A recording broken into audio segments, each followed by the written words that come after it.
오늘 같이 나누실 말씀은 구약성경 사사기 6장 1절부터 10절 말씀까지입니다. 구약성경 사사기 6장 1절부터 10절 말씀까지입니다. 우리 같이 한 목소리 읽겠습니다. 시작. 이스라엘 자손이 또 여호와의 목전에 악을 행하였으므로 여호와께서 7년 동안 그들을 미디안의 손에 넘겨주시니 미디안의 손이 이스라엘을 이긴지라. 이스라엘 자손이 미디안으로 말미암아 산에서 웅덩이와 굴과 산성을 자기들을 위하여 만들었으며 이스라엘이 파종할 때면 미디안과 아말렉과 동방 사람들이 치러 올라와서 진을 치고 가사에 이르도록 토지 소산을 멸하여 이스라엘 가운데 먹을 것을 남겨두지 아니하며 양이나 소나 나귀도 남기지 아니하니 이는 그들이 그들의 짐승과 장막을 가지고 올라와 메뚜기 떼같이 많이 들어오니 그 사람과 낙타가 무수함이라. 그들이 그 땅에 들어와 멸하려 하니 이스라엘이 미디안으로 말미암아 궁핍함이 심한지라. 이에 이스라엘 자손이 여호와께 부르짖었더라. 이스라엘 자손이 미디안으로 말미암아 여호와께 부르짖었으므로 여호와께서 이스라엘 자손에게 한 선지자를 보내시니 그가 그들에게 이르되 여호와께서 이같이 말씀하시기를 이스라엘의 하나님 내가 너희를 애굽에서 인도하여 내며 너희를 그 종되었던 집에서 나오게 하여 애굽 사람의 손과 너희를 학대하는 모든 자의 손에서 너희를 건져내고 그들을 너희 앞에서 쫓아내고 그 땅을 너희에게 주었으며 내가 또 너희에게 이르기를 나는 너희 하나님 여호와이니 너희가 거주하는 아모리 사람의 땅의 신들을 두려워하지 말라 하였으나 너희가 내 목소리를 듣지 아니하였느니라 하셨다 하니라. 아멘. 네 번째 사사 그 드보라가 가나안 야빈의 군대를 다 물리치고 그 땅에 40년 동안 이제 평안함이 있었다. 그리고 지난주에 말씀을 마쳤습니다. 오늘 이제 다섯 번째 사사인 기드온에 대해서 말씀을 나누는데 기드온이 또 등장하기까지의 그 이스라엘이 하나님 앞에 범죄했던 모습을 기록을 하고 있습니다.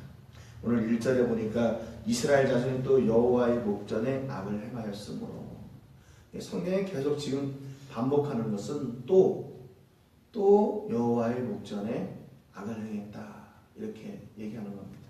그러니까 하나님이 보실 때 악이라 이거죠. 그리고 또 하나님은 계속해서 이스라엘을 주시하고 계시는데 그들이 하나님이 보시는 그 앞에서 악을 행했다 이렇게 기록하고 있습니다. 하나님은 그들을 그대로 내버려 두지 않으시죠. 악을 행했기 때문에 그들을 다시 7년 동안 미디안의 손에 넘기셔서 그들로 하여금 이스라엘로 하여금 고통을 당하게 하는 그런 또 징계를 이스라엘에게 허락하십니다. 이때 그러니까 결국 하나님 앞에서 악을 행하고 또 하나님께서 그들을 징계하시고 그랬기 때문에 결국 이스라엘이 선택해야 될 길도 역시 한 가지예요. 다시 하나님께로 돌아가는 겁니다. 그러니까 우리가 이스라엘이 하나님의 백성이라는 그 전제가 있기 때문에 그들이 돌아가야 될 자리 또 그들이 다시 회복해야 될 자리는 하나님의 자리예요. 하나님 앞, 하나님께로 다시 돌아가야 되는 것이죠. 그러니까 우리도 여러분 그리스도인이라고 한다면 우리가 가야 될 길은요 딱 한 가지예요. 우리가 아무리 이렇게 막 돌아다녔어도 다시 돌아가야 될 자리, 그 자리는 바로 한 자리입니다. 그러니까 어떤 고통과 고난과 역경과 낙심되는 일들과 또 다른 길로 갔다가 우리가 다시 돌아가야 될 자리는 그분의 자리, 그분 앞으로 다시 돌아가야 되는 것. 그분께만 유일한 해결책이 있고 그 관계를 해결할 수 있는 유일한 길이 바로 그 하나님 앞이라는 거죠. 2절에 보니까 미디안의 손이 이스라엘을 이긴지라 이스라엘 자손이 미디안으로 말미암아 산에서 웅덩이와 굴과 산성을 자기들을 위하여 만들었으며 그러니까 하나님께서 이스라엘을 미디안에게 파셨으니까 그들이 당연히 이스라엘을 이길 수밖에 없지요. 하나님의 섭리하심으로 말미암아 그들에게 하나님의 공의가 지금 이루어지고 있는 거예요. 이스라엘에게도 하나님의 공의가 이루어지고 있고 이 미디안을 통해서도 미디안에게도 하나님의 공의가 세워지고 있는 거죠. 하나님의 선하신 뜻이 그 백성들 가운데 지금 이루어지고 있는 겁니다. 결국에는 이스라엘 백성들이 평지에서 살지 못하고 산으로 다 쫓겨가게 돼요. 그래서 웅덩이와 굴과 산성을 자기들을 위해서 만들었다는 거죠. 자기들이 직접 그것을 개간하고 만들고 해서 이제 자기들이 살아야 될 집을 자기들이 짓고 살게 되는 것이죠. 3, 4절에 보니까 파종할 때면 미디안과 아말렉과 동방 사람들이 치러 올라와서 진을 치고 가사에 들어 토지 소산을 멸하여 이스라엘 가운데 먹을 것을 남겨두지 아니하며 양이나 소나 닭이도 남기지 아니하니. 그러니까 파종할 때부터 그냥 올라와가지고 계속 있는 거죠. 그래가지고 그들이 곡식 또 그들의 가축 하나도 남기지 않고 모두 다 이 족속들이 미디안 족속들이 다 먹어치우고 없애고 약탈하고 하는 거죠. 그런데 여기 보니까 미디안 혼자만 올라온 게 아니라 아말렉과 동방 사람들이 연합으로 치러 올라왔어요. 이 아말렉도 잘 아시는 것처럼 이스라엘 백성들이 가나안을 땅을 향해 갈 때 계속 도전했던 족속들이 이 아말렉 족속입니다. 계속 실패하고 이스라엘에게 쫓겨가고 또 패배했던 족속이에요. 그런데 다시 힘을 얻어가지고 이제 복수할 기회가 온 거예요. 복수할 기회. 그러니까 미디안과 아말렉과 동방 사람들이 그동안에 이제 쌓여있던 감정들을 얼마나 잘 풀겠어요. 야, 이제 니네 한번 봐라. 우리가 얼마나 너희들을 괴롭게 하는지 봐라. 그러니까 지금 이스라엘 가운데 먹을 것도 남겨두지 않고 가축대도 남겨두지 않는 거죠. 5절에 보니까 이는 그들이 그들의 짐승과 장막을 가지고 올라와 메뚜기 떼같이 많이 들어오니 그 사람과 낙타가 무수함이라 그들이 그 땅에 들어와 멸하려 하니. 그럽니다. 그러나 이제 이스라엘 백성들이 이제 더 이상 어떻게 할 수 있는 게 아니죠. 그들의 이스라엘의 힘으로 이 미디안 연합군의 압제를 벗어날 수 있는 방법이 없는 거예요. 그러니까 결국 그들을 이기려고 하니까 어떻게 돼요? 어떻게 돼요? 이스라엘이 미디안으로 말미암아 궁핍함이 심한지라. 안 되는 거예요. 안 돼요. 악한 것들이 이스라엘 가만 내버려 두지 않습니다. 이에 이스라엘 자손이 여호와께 부르짖었더라. 결국 이스라엘이 돌아오는 거, 아까 말씀드린 것처럼 다시 그 자리로 돌아오는 거예요. 다시 그 자리로. 궁핍해짐으로 말미암아 하나님께로 돌아왔어요. 7절에 이스라엘 자손이 미디안으로 말미암아 여호와께 부르짖었으므로. 하나님께서 이스라엘에게 사사를 보내주신 이유가 뭔가? 이스라엘 백성들이 미디안으로 말미암아 부르짖었기 때문이라는 거예요. 부르짖었기 때문에. 다른 것이 아니라. 여러분, 그렇기 때문에 우리가 우리 삶 가운데에서 이렇게 어려움이 있다, 고통이 있다, 낙심되는 일들이 있다, 실패하는 그런 환경이 있다, 이거 감사해야 될 일입니다. 왜요? 그걸 통해서 하나님을 찾고 하나님께 부르짖기 때문에, 그리고 하나님께로 다시 돌아가기 때문에. 여러분, 고통이 있을 때는 아프죠. 실패할 때는 낙심되지요. 또 여러 가지 환경에 어려움이 있을 때는 정말 힘들고 그 마음에 얼마나 아픔이 있어요. 그런데 여러분, 중요한 것은 그것으로 말미암아 내가 하나님을 찾게 되고 하나님께 부르짖게 된다면 그 고통은 고통이 아니에요. 그 고통은 은혜입니다. 은혜. 그래서 시편 119편 71절에 고난당한 것이 내게 유익이라 이로 말미암아 내가 주의 율례들을 배우게 되었나이다. 이게 시편 기자의 고백이에요. 고난을 통해서 하나님의 말씀을 내가 배우게 됐으니까 고난이 내게 유익이다. 이렇게 얘기합니다. 여러분, 우리가 고난을 통해서 하나님을 찾고 하나님께 부르짖고 하나님께 돌아갔다면 여러분, 그 고난은 유익이죠. 은혜이죠. 여러분, 왜 은혜라고 하는지 아세요? 은혜는 하나님으로부터 오잖아요. 그러니까 하나님으로부터 온 그 은혜는 어떻게 하냐면 다시 하나님을 찾게 해요. 은혜 없이는 하나님을 찾을 수가 없어요.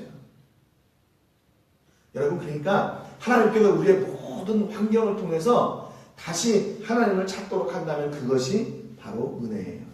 그 고통이 은혜고, 그 실패가 은혜고, 그 사람이 은혜고, 그 없는 나를 힘들게 하는 그 환경이 은혜예요. 왜? 그걸 통해서 다시 하나님을 찾게 되니까. 그러니까 이스라엘 백성들에게 하나님이 응답하신 이유는 딱 한 가지예요. 부르짖었기 때문에.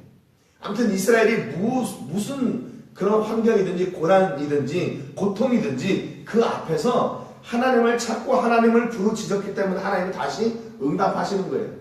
이스라엘이 또 범죄하고 또 범죄하고 또 범죄해도 그들이 또 하나님께 부르짖고 또 하나님께 부르짖고 또 하나님께 부르짖으니까 하나님은 또 응답하시는 거예요. 다른 게 없어요. 이스라엘이 그때 얼마나 하나님께 헌신하고 봉사하고 충성해서 하나님이 부르시고 사사들을 보내주셨나? 그렇지 않아요. 그들이 범죄한 중에 하나님을 찾고 하나님을 부르짖으니까 그것 때문에 다시 찾아오시고 다시 관계를 회복시켜 주시고 다시 그들을 구원해 주시는 거예요. 여러분, 이 은혜는 그렇기 때문에 그 누구도 끊을 수 없어요. 이 하나님의 사랑은 그 누구도 변질시킬 수가 없습니다. 부르짖을 때 하나님은 다시 시작하세요. 그래서 다윗이 제일 두려웠던 게 뭐냐면 하나님께 부르짖을 때 하나님이 듣지 않으시는 것이에요. 시편 28편 1절에 보니까 여호와여 내가 주께 부르짖으오니 나의 반석이여 내게 귀를 막지 마소서. 주께서 내게 잠잠하시면 내가 무덤에 내려가는 자와 같을까나이다. 이게 이 다윗의 제일 두려움이었어요. 돈이 없고 실패하고 이런 게 두려움이 아니라 하나님이 내가 기도할 때 듣지 않으시면 어떻게 하나? 내가 기도할 때 하나님이 응답하시지 않으면 어떻게 하나? 이게 그의 가장 큰 두려움이었어요. 이스라엘 백성들이 전에 평안할 때는 이방신들을 섬기고 이방신과 함께 하다가 이제 고통당하니까 하나님을 다시 찾고 부르짖기 시작합니다. 그렇다면 하나님이 이스라엘에게 야 니네 평안할 때는 우상을 섬기던 이제 좀 힘드니까 나를 찾냐? 그리고 안 도와주시면 또 안 돼. 하나님은 또 그들에게 응답해 주셔요. 다시 그들에게 말씀하시고 다시 그들을 구원하시려고 사사를 보내주십니다.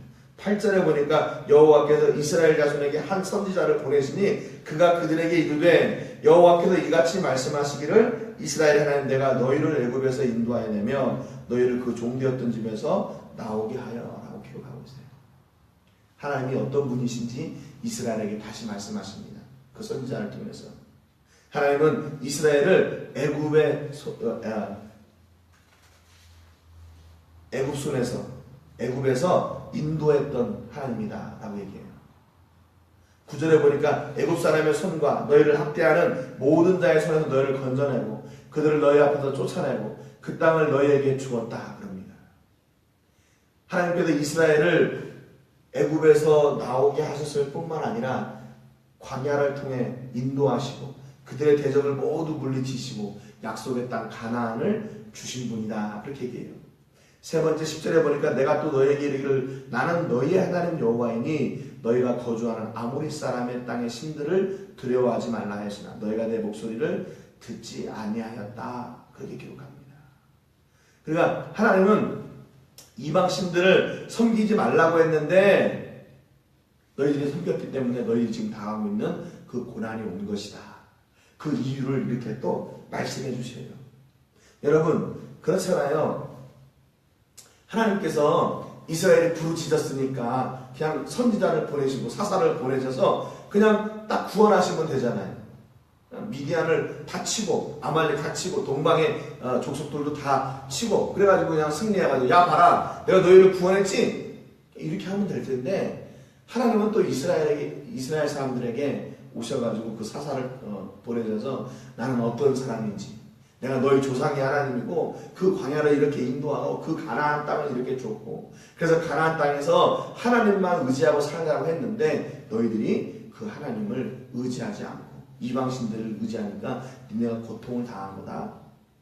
그 이렇게 왜 계속 하나님께서 이렇게 그냥 길게 왜 말씀하셨을까? 그냥 구원하시면 되잖아요. 전지전능하신 하나님이시기 때문에 그냥 하나님의 선하신 뜻대로 사람을 착 보내셔가지고 착착착착 해가지고 그냥 쫙 구원하시면 되잖아요. 그런데 하나님이 왜 자기를 이렇게 설명하시고 나는 어떤 하나님인 줄 아니? 내가 너희 조상 때부터 너희와 함께 했던 하나님이야. 그들을 인도했고 구원했고 그리고 가나안을 주었던 하나님이야. 너희들이 왜 고난당한 줄 아니? 나를 따르지 않고 안 믿었기 때문이야. 왜 이렇게 길게 이렇게 얘기하세요? 하나님은요, 이스라엘 백성들과 이런 관계를 원하시는 거예요. 어떤 관계냐면 모세와 여호수아와 함께 그렇게 교제하고 그렇게 대화하고 그렇게 만나고 교제했던 그 관계를 지금 원하고 계시는 거예요. 여러분, 그러니까 하나님이요, 얼마든지 전지전능하신 하나님이니까 그냥 다 하면 돼요. 그분의 뜻대로 다 하시면 돼요. 그냥 일방적으로 하셔도 돼요. 누가 그렇게 했다고 뭐라고 할 수는 없어요. 그런데 하나님이 원하시는 관계는 뭐냐면요, 야, 너 힘들지? 얼마나 힘들어? 내가 이렇게 힘들어요. 너 그렇게 왜 힘든 줄 알아? 네가 내 말 안 들어서 그래. 아유, 하나님 죄송해요. 내가 이제는 다시는 내가 그러지 않을게요. 용서해 주세요. 하나님은 이스라엘과 이런 관계를 원하시는 거예요. 이런 교제의 관계를 원하시는 거예요. 여러분, 아버지와 자녀라는 그 증거는 뭐냐면요, 대화를 하는 거예요. 그리고 그 대화를 통해서 사랑을 확인하고 그분이 나의 아버지시고 너가 나의 자녀인 것을 계속 이렇게 확인하는 겁니다. 그 교제의 관계가 이스라엘과 하나님과의 관계고, 하나님은 그 관계를 계속 유지하고 이어나가고 싶으셨던 거예요. 그런데 우상을 섬김으로 말미암아 어떻게 됐어요? 그 대화가 단절했어요. 그 관계가 끊어진 거란 말이에요. 그 교제가 끊어졌어요. 그러니까 하나님은 그것을 다시 회복하고 싶으신 거예요. 그래서 이스라엘이 그냥 아무렇게나 모르고 있는데 그냥 와서 그냥 일방적으로 구원하지 않고 짠 이렇게 하지 않으시는 거예요. 야, 힘들지? 아팠지? 내가 너와 함께 할게. 염려하지 마. 그리고 계속 그들에게 말씀하시고 그들을 위로하시고 그들에게 다가가셔서 그 하나님을 계속 보여주시는 거예요. 보여주시는 거예요. 또 뭐야?